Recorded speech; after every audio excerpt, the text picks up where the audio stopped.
அஸ்ஸலாமு அலைக்கும் வரஹ்மத்துல்லாஹி வபரகாத்துஹ். அல்ஹம்துலில்லாஹ் அஸ்ஸலாத்து வஸ்ஸலாமு அலா ரசூலில்லாஹ் அம்மா பஅத். கண்ணியத்துக்கும் மதிப்புக்கும் உரிய பெற்றோர்களே, குறிப்பாக தாய்மார்களே, இஸ்லாமிய உறவுகளே, உண்மையில் எங்களுடைய குழந்தைகள் சிறு பிராயத்திலே மரணித்து விட்டார்களா, அல்லது நாங்கள் எதிர்பார்த்து கொண்டிருந்த முதலாவது குழந்தை மரணித்து விட்டது, மரணத்தை சந்தித்து விட்டது, அதுபோன்று சில மாதங்களில் சில வருடங்களில் இரக்கம் காட்டி அன்பு காட்டி செல்லமாக வளர்த்த குழந்தை எம்மை விட்டும் பிரிந்து விட்டது என்ற அந்த மரண சந்தர்ப்பம் இன்னும் அந்த நினைவுகள் எம்முடைய உள்ளத்தில் அதாவது நீங்காமல் குடிகொண்டிருக்கின்றதா? இதோ அப்படியாப்பட்ட பெற்றோர்களுக்கான சமர்ப்பணம். உண்மையில் நெருங்கிய உறவுகள், நெருங்கிய குடும்பத்தினர்கள் ஒருவர் அல்லது பெற்றோராக இருக்கலாம், பிள்ளைகளாக இருக்கலாம், பிரிகின்ற போது அது பெரும் ஒரு கவலையையும் பெரும் ஒரு சோகத்தையும் ஏற்படுத்துகிறது. அந்த அடிப்படையில் அப்படியாப்பட்ட சந்தர்ப்பத்தில் பொறுமையை கையாளும்படி தான் மார்க்கம் எமக்கு ரொம்ப தெளிவாக சொல்லியிருக்கிறது. எனவே அல்லாஹும் சூரா பக்ராவிலே 155வது வசனத்தில் அல்லாஹ் சொல்லுகிறான், வல நபுலு வண்ணக்கும், உங்களை நாங்கள் சோதிப்போம், பிஷை மினல் ஹவுஃப், பயத்தை கொண்டு, வல் ஜூ, இன்னும் பசியை கொண்டு, வனக்ஸி மினல் அம்வால், பொருளாதாரத்திலே நெருக்கடியை ஏற்படுத்தி, வல் அன்ஃபுஸ், இன்னும் உயிர் சேதங்களை, எம்முடைய நெருங்கிய உறவுகளுடைய மரணத்தை, நெருங்கிய உறவுகளுக்கு அல்லாஹ் மரணத்தை கொடுத்து எங்களை சோதிக்கின்றான். அந்த அப்படியாப்பட்ட சந்தர்ப்பத்தில் வபஷிரி ஸாபிரீன், நபியே பொறுமையாக இருக்கும்படி நன்மாராயம் சொல்லுங்கள். எனவே அந்த சந்தர்ப்பத்தில் நாங்கள் என்ன சொல்ல வேண்டும்? அல்லதீன இதா அஸாபத்துஹும் முஸீபா, அப்படியாப்பட்ட சோதனைகள் ஏற்படுகின்ற போது காலு இன்னா லில்லாஹி வ இன்னா இலைஹி ராஜிஊன், நீங்கள் இன்னா லில்லாஹி வ இன்னா இலைஹி ராஜிஊன் என்பதாக சொல்லுங்கள். எனவே அல்லாஹ்வுக்கு மாற்றமான பேச்சுக்களை பேசி, இஸ்லாத்துக்கு முரணான பேச்சுக்களை பேசாமல் தவிர்ந்து இன்னா லில்லாஹி வ இன்னா இலைஹி ராஜிஊன், இது அல்லாஹ்வுடைய நாட்டம் என்று ஏற்றுக்கொள்வது தான் பொறுமை. சகோதரர்களே, பொறுமை. ஹஸ்ரத் உம்மு சலமா ரலியல்லாஹு தஆலா அன்ஹா அவர்கள் அறிவிக்கிறார்கள், ரசூலுல்லாஹி ஸல்லல்லாஹு அலைஹி வஸல்லம் அவர்கள் சொல்லக்கூடிய ஒரு ஹதீஸ், உங்களுக்கு சோதனை வருகின்ற போது நீங்கள் இன்னா லில்லாஹி வ இன்னா இலைஹி ராஜிஊன், அல்லாஹும்ம அஜுர்னி ஃபீ முஸீபதி வ அக்லிஃப் லி கைரம் மின்ஹா என்று சொல்லக்கூடிய இந்த துஆவை ஓதினால் இழந்ததை விட சிறந்ததை அல்லாஹ் தருவான்.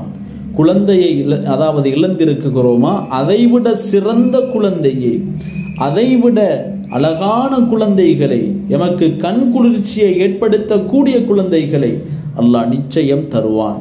எனவே இந்த ஹதீஸை அறிவிக்கக்கூடிய உம்மு சலமா ரலியல்லாஹு தஆலா அன்ஹா அவர்கள் சொல்லுகிறார்கள், என்னுடைய கணவர் மரணித்து விட்டார், என்னுடைய கணவரை போன்ற சிறந்த ஒரு கணவரை நான் இனி பெற்றுக்கொள்ள மாட்டேன் என்ற எண்ணத்திலே வாழ்ந்து கொண்டிருந்தேன். ஆனால் அருமைநாதர் ஸல்லல்லாஹு அலைஹி வஸல்லம் அவர்கள் அறிவித்த இந்த ஹதீஸின் மீது நம்பிக்கை வைத்தவனாக நான் அந்த ஹதீஸை நம்பிக்கை வைத்தவனாக, ஆதரவு வைத்தவனாக இந்த துஆவை ஓதினேன். இன்னா லில்லாஹி வ இன்னா இலைஹி ராஜிஊன், அல்லாஹும்ம அஜுர்னி ஃபீ முஸீபதி வ அக்லிஃப் லி கைரம் மின்ஹா என்ற துஆவை ஓதினேன். இந்த துஆவை ஓதினால் என்ன சிறப்பு? இழந்ததை விட சிறந்ததை அல்லாஹ் தருவான். ஆனால் உம்மு சலமா ரலியல்லாஹு தஆலா அன்ஹா, அதாவது இழந்தது கணவனை, சிறந்த கணவன் வேறு கிடைக்காது என்று நினைத்தார்கள். ஆனால் இந்த ஹதீஸின் மீது நம்பிக்கை வைத்து இந்த துஆவை ஓதினார்கள். அருமைநாதர் ஸல்லல்லாஹு அலைஹி வஸல்லம் அன்னவர்களையே அல்லாஹ் ஹஸ்ரத் உம்மு சலமா ரலியல்லாஹு தஆலா அன்ஹா அவர்களுக்கு கணவனாக கொடுத்து விட்டான். எனவே இந்த துஆவை நம்பிக்கையோடு ஓதுங்கள். அல்லாஹ் சிறந்த குழந்தைகளை, அதாவது தாய்மார்களாகிய பெற்றோர்களாகிய உங்களுக்கு அல்லாஹ் தருவான்.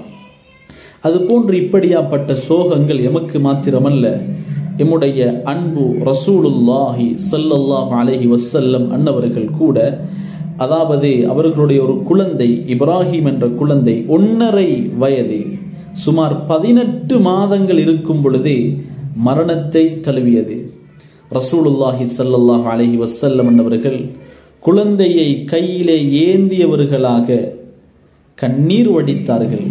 சஹாபாக்கள் கேட்டார்கள், அல்லாஹுடைய ஏற்பாட்டை நம்பி இருக்கக்கூடிய நீங்களுமா கண்ணீர் வடிக்குகிறீர்கள் என்று கேட்டார்கள். ரசூலுல்லாஹி ஸல்லல்லாஹு அலைஹி வஸல்லம் அன்னவர்கள் சொன்னார்கள், அல் கல்பு யஹ்ஸன் வல் ஐனு தத்மா. என்னுடைய உள்ளம் கவலைப்படுகிறது, கண்ணால் கண்ணீர் வடிகிறது. வல நகூலு இல்லா மா யுர்தி ரப்பனா. ஆனால் அல்லாஹ்வுக்கு மாற்றமான, அல்லாஹ்வுக்கு முரணான, இஸ்லாத்துக்கு முரணான மாற்றமான எந்த ஒரு பேச்சையும் பேச மாட்டேன் என்று சொன்னார்கள். பொறுமையாக இருந்தார்கள், பொறுமையாக இருந்தார்கள். அல்லாஹ்வுடைய ஏற்பாடு என்று அதை ஏற்றுக்கொண்டு பொறுமையாக இருந்தார்கள். எனவே அப்படி பொறுமையாக இருந்தால் குழந்தைகளை இழந்து உண்மையிலேயே கவலை இருக்கும். உண்மையிலேயே அந்த நினைவுகள் வரும் பொழுது பெரும் ஒரு கவலை ஏற்படுத்தும் பெற்றோர்களுக்கு. ஆனால் பொறுமையாக இருந்தால் கூலி என்ன தெரியுமா? கூலி என்ன தெரியுமா? அந்த குழந்தையினுடைய ரூஹை எடுத்து கொண்டு செல்லக்கூடிய நேரத்திலே அல்லாஹ் மலக்குமார்களிடத்திலே சொல்லுகிறான், கேட்கின்றான், குழந்தையினுடைய ரூஹை எடுத்து செல்லும் பொழுது பெற்றோர்கள் பொறுமையாக இருந்தார்களா அல்லது முரணான ஏதாவது பேச்சுக்களை பேசினார்களா? உண்மையிலேயே பெற்றோர்கள் பொறுமையாக இருந்தால் சுவனத்திலே மாளிகை கட்டப்படுகிறது. அந்த மாளிகைக்கு பைத்துல் ஹம்த், புகழ் மாளிகை என்று பெயரிடப்படுகிறது. அது மாத்திரமல்ல, அன்பு நபி ஸல்லல்லாஹு அலைஹி வஸல்லமுடைய வீட்டிற்கு ஒருவர் அடிக்கடி வரக்கூடியவராக இருந்தார். அவர் வரும் போதெல்லாம் அவருடைய குழந்தையை அழைத்து கொண்டே வருவார். ஆனால் ஒரு நாள் அவர் வரும் பொழுது அவருடைய பிள்ளை இருக்கவில்லை. அன்பு நபி ஸல்லல்லாஹு அலைஹி வஸல்லம் அவர்கள் கேட்டார்கள், என்ன விடயம் இன்றைய நாள் குழந்தையை காணவில்லையே? சொன்னார்கள், என்னுடைய குழந்தை மரணித்து விட்டது. ரசூலுல்லாஹி ஸல்லல்லாஹு அலைஹி வஸல்லம் அவர்கள் சொன்னார்கள், உங்களுடைய பிள்ளை மரணித்து விட்டார் தான், ஆனால் உங்களை பார்க்கும் பொழுது பொறுமையாக இருப்பதை போன்று விளங்குகிறது. அதனால் சொன்னார்கள் அருமை நாதர் ஸல்லல்லாஹு அலைஹி வஸல்லம், நீங்கள் மரணித்ததன் பின்னால் எந்த வாயிலால் சுவர்க்கத்துக்குள் நீங்கள் நுழைந்தாலும் உங்களுடைய மகன் உங்களை வரவேற்பதற்கு காத்து கொண்டிருப்பான் என்று சொன்னார்கள். எனவே பெற்றோர்களே, அன்பான தாய்மார்களே, குழந்தையை இழந்து விட்டீர்களா? தாங்க முடியாத கவலையிலே, தாங்க முடியாத அதாவது நினைவிலே, மறக்க முடியாத நினைவிலே நீங்கள் அதாவது இருக்கின்றீர்களா? இதோ உங்களுக்கான சமர்ப்பணம். இந்த கூலியெல்லாம் இருக்கிறது. பொறுமையாக இருங்கள், ரப்பிடத்திலே துஆ செய்யுங்கள். அதுபோன்று உங்களுக்கு பொறுமையாக இருந்தால் மாளிகை கட்டப்படும். உங்களுடைய குழந்தையோடு சுவனத்தில் இருக்கலாம். நீங்கள் சுவர்க்கம் செல்லும் பொழுது உங்களுடைய குழந்தை உங்களை வரவேற்பதற்காக காத்து கொண்டிருக்கிறது.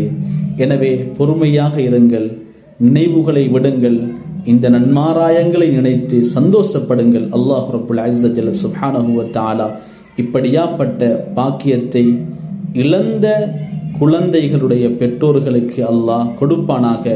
அதுபோன்று நான் ஆரம்பத்திலே சொன்ன அந்த துஆவை ஓதுங்கள். அல்லாஹ் இழந்ததை விட சிறந்ததை அல்லாஹ் உங்களுக்கு நிச்சயமாக தருவான். வாஹிரு தஅவானா அனில் ஹம்துலில்லாஹி ரப்பில் ஆலமீன்.